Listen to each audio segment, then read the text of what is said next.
Hello, ladies and gentlemen. Good day and welcome to the show. Listen, we're glad to have you guys here on this Sunday, the 2nd of August, 2020. Welcome. Now, listen, I got a lot to cover in this show. One of the things is I've had to adjust my way of thinking. We got an unusual situation happening here within the financial system. I'm also going to discuss could Bitcoin ever actually really have a shortage? Now it looks like we're going to have a silver shortage. It's beginning. It's getting extremely hard to allocate the physical precious metal silver right now in real time. I've been getting news in this weekend of just how hard it is to allocate physical silver. And, if we have a shortage in silver, it'll drive up the price of gold and silver. But what about Bitcoin? Could Bitcoin ever have a shortage? It's people never think in those terms, and the reason why they don't think in those terms is because it's a digital asset. They don't think it could ever have a shortage, but it's not like any other digital asset. It has software that limits the supply. So the short answer, I guess, is yes, you could actually have a shortage of Bitcoin. That's if the exchanges are fair about it all and don't just put Bitcoin on there that are not real Bitcoin. Exchanges can do that, by the way. It's in the realm of possibility of them doing that. Anyway, it's like that's how the whole banking system is established. Let me just tell you a little story about the banking system and how they established it. They used to be the goldsmiths. And what they would do is people would store their gold with them. And what the bank would do then is give the person a little slip that says, hey, you got this gold is yours. Bring the slip back anytime you want, you can collect your gold. Well, most people never did go back to collect their gold. They just left it there for years because these people had a bit of money. They were in the community. They had a bit of wealth and everything. And the reason why they didn't store it themselves is, well, you can just imagine. If a person had a bag full of gold and they had it stored under their bed and they were a wealthy person in the neighborhood, and there's poor, there's beggars, we're talking about hundreds of years ago, and there's beggars on the street and everything else, and those are the poor people. All a poor person would have to do is come into the guy's house when he's down to the store buying vegetables or whatever, and take his bag from under his bed. And now the poor guy's rich, and the rich guy's poor. To prevent that from happening, they'd leave the money with the goldsmith, who would put it in a big safe and guard it. But what happened was the goldsmith would print these receipts for the gold, and the receipts started to be used as money. It was the first fiat currency. The goldsmith, though, he would create more receipts than there was gold in the vault. And, they've just carried on doing the same thing.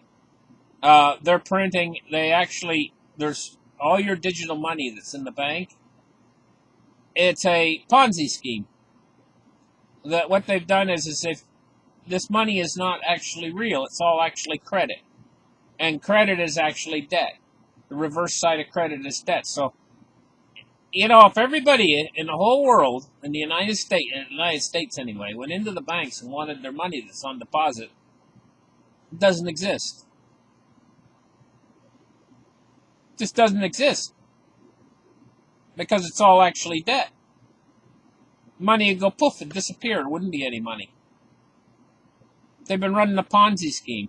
All they're showing you when you go to the bank, all they're showing you on the screen, this is why they don't like to show you the screen. Generally, the teller keeps it aimed at her. But because it's a mental thing, they don't want you to come to the realization that all that is digits on a screen. There's nothing there. And, you say, well, my money's insured by the FDIC. Well, sort of. The FDIC has actually got enough money to cover a couple banks if they go down, but they don't have enough to cover if like 900 banks went down or whatever. Forget it. They don't have enough money to go around. And also, you have to understand, when the banks do start to go down, the rich people have got their big lawyers and stuff. They're going to get first crack at the FDIC's money that they do have. So don't count on the FDIC. I don't know how I got talking about the banks. Anyway, back to the main subject matter. Can Bitcoin have a shortage? Yes, it can. I believe personally it can. You know? And the thing is I think where we're going to see the trouble come up first is in silver. They're starting to have their shortage right now. But here's the unusual situation about all this. The United States of America has never been in a situation like this before. We got two parts to the economy. The upper part of the economy, or what I would call the upper echelon of the economy, is the Wall Street economy. And, you know, they're booming on cheap, easy money. They've been reinflated by the Fed. But what about Main Street? What about you? What about the working class people? What about the people out there who are struggling to survive right now? The money's drying up. And it's deflating. So within the general economy, what we see is, even though Wall Street is being pumped with cheap, easy money, on the Main Street side of the economy, we're seeing prices not increasing all that much. They're increasing a little bit, but not like all of the money that's been printed. I mean, all the money they just created $2.2 trillion back in March. Prices should be going through the roof, but they're not. What's holding prices down? I'll tell you exactly what's holding it down is the Main Street side of the economy, the side where 99% of the people live on. Money's drying up. And it's going to start drying up a hell of a lot faster in the next few months, because the programs that they pump this money out on are drying up.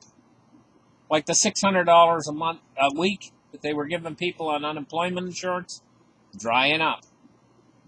The ability of different apartment buildings and different places where people live and mortgage companies and everything to foreclose, it's coming online. They'll be able to start foreclosing. People are going to start being tossed out on the street, and also at the same time, they're having their only source of income cut. And so money's going to start to dry up. This will trickle its way down through the economy. Like, okay, take the person, for instance, that rents an apartment. He goes to work, he makes some money. Comes back and he gives it to his landlord. The landlord then's got money in hand too, so he goes out and spends that into the general economy. Now the whole thing is broke down. So the person that's renting or got a lease on a house or whatever, you know, they don't got the money anymore to give to the other guy, and the other guy, because he ain't getting the money, he drops too. And because he drops, then that filters down into the general economy and creates something called deflation. So the general economy is deflating at an alarming, unprecedented rate right now. Now here's where it gets interesting. For years now, I've always thought that inflation would come when they print too much money. This is my basic way of thinking. That they'd print too much money like they did back in March, $2.2 trillion. The inflation would come through the economy and you'd see prices skyrocketing. At the same time, you'd see gold, silver, and Bitcoin booming to the sky. That's the way I saw it happening. And I saw it being such a profound effect of rising prices that people wouldn't want to sell their Bitcoin or gold or silver, because the dollar would be losing value so fast that people would be scared to sell it for the dollar. I mean, if the dollar's depreciating at 10% a day, you sell your bit of Bitcoin or your bit of gold, and tomorrow you've lost 10%. So I thought to myself, well, people will hang on to it even though prices are going up. But something's happened here to the economy that I couldn't foresee coming. Now, you guys know, if you follow my channels, I've been right on so many things, on so many fronts. I predicted this silver shortage that's starting right now For years ago, I predicted it. I predicted this whole crisis that we're having, excluding the virus, but I predicted it for years. I've been ahead of the curve. I've been ahead of a lot of these other guys. In fact, ahead of most all of them. And now I think I'm ahead on a little something here, a little tiny thing that's going to turn out to be a big thing. And that's the fact that I always saw it as a hyperinflating dollar, everybody rushing into Bitcoin, gold, and silver. The price is going exceedingly high, but at the same time not wanting to go back into dollars because the dollar is hyperinflating. And there's just too many dollars out there. That's the way I always saw it.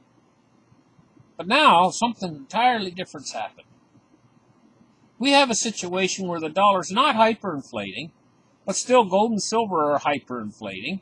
Not hyperinflating, deflating. Gold and silver are deflating or appreciating up in value tremendously without a hyperinflation in the general economy. The hyperinflation's on Wall Street, and Wall Street is starting to drive the prices of gold and silver. So we could get a situation here where Bitcoin, gold, and silver all shoot to the moon, and dollars are still in short supply, and the dollar is not hyperinflating. Think about what I just said for a second, and think about how that could affect your personal finances. Because that would be a situation where there would be an exit strategy back into fiat, but it would be an exit strategy at what? 10 times, 20 times, 100 times? While nobody else out there has got any money. Everybody else is struggling to survive, and your gold, your silver, or your Bitcoin could make you very wealthy indeed in a situation like that. Think about it for a minute. Wall Street's driving the price of Bitcoin. They're getting unlimited stimulus to buy whatever. When the movement starts to go into Bitcoin, gold, silver, they've got so much money where the rest of the economy is now so poor. And what are they going to want to buy with all that money they got? Gold, silver, and Bitcoin. That's what's happening because they're ruining the dollar. Ray Dalio told you, he said, cash is trash. Well, what does he think is good? Listen to him. He thinks gold's good. He thinks commodities of real value and tangible wealth are good. And actually, I'm going to tell you what, Bitcoin is a commodity. And that's why, yes, we can have a shortage. You can get to a point where you can't buy any real Bitcoin. And what I mean by real is a Bitcoin that you can actually transfer into your wallet. Not something on the exchange. Not some digit that they punch in the numbers on the exchange. But a Bitcoin that you can actually transfer into your wallet. Once it transfers into your wallet, it's a real digital asset. And you can verify that it's real inside your wallet. And you get the data file. You know, or put your wallet's words away. Be awful careful, put them away someplace separate from your wallet. You know, it's a very interesting. Bitcoin, the cryptocurrencies are very interesting. You know, a person could have a half a Bitcoin, right? Okay, and they could have it in a wallet, in their purse, on their phone. You know? And they could misplace it. Say they left their cell phone on the seat of a cab or something, and they come back and the phone's gone and everything. And says, he's got my half a Bitcoin. Oh my goodness, what am I gonna do? Well, you know, if that was cash, forget it, boys. You've lost your money. You've lost your money. It's gone. If it was gold, you've lost your gold. It's gone. But with Bitcoin, you can race back home, and you better, if that were to happen, you better race back home as fast as you can. Find those 12 words, use them to open up a new downloaded wallet, and transfer those coins out of your old wallet into your new wallet before he can. Because if you wait too long and he gets that wallet back and he figures out the password or whatever, and he gets in there, he can transfer those coins out, and then you've lost them. But if you're quick, you go home real quick and use your 12 words, You can get that. You can actually take those coins out of. Doesn't matter where in town he is. He could be on the other side of town. He could be on the other side of Los Angeles. You could transfer those coins right out of that wallet, right out from underneath his nose, and not even have the phone. You know, he's got the phone with the money in it. So it's a very unusual asset class, and in a way, it's actually safer than cash because you know if you got cash in your purse and you're out there. And he steals the purse, he's got your cash, that's it. It's over. Or gold, the same thing. It's over. Right? But with cryptocurrencies, it's not over until the fat lady sings. First off, it's protected with a password. Well, he might be in there trying to crack your password and he's got your phone. And you can run right home and use your 12 words. And it doesn't matter that he's got that wallet at all. You can transfer those coins right out of there into a new wallet. Anyway, listen, guys, I know I'm rambling on a little bit. Thank you for listening to this show. But I see this new possibility. I wanted to let you guys in on it. And it's looking more like, right now, it's starting to look like a probability. Because the economy is not picking up anytime soon because this virus is not letting off. Wall Street, the more the virus is not letting off, the more money Wall Street's creating, which is propping them up bigger and bigger and bigger on that side of the fence. And us over here, they're giving us less and less. They're being stingy. And so we're sliding down. They're going up. And they're the ones that's buying the Bitcoin, gold, and silver because they don't trust the dollar anymore. Because they're printing so much of it. So it's a very weird situation. I got to stay on top of it. I got to stay ahead of it. Bye-bye, guys.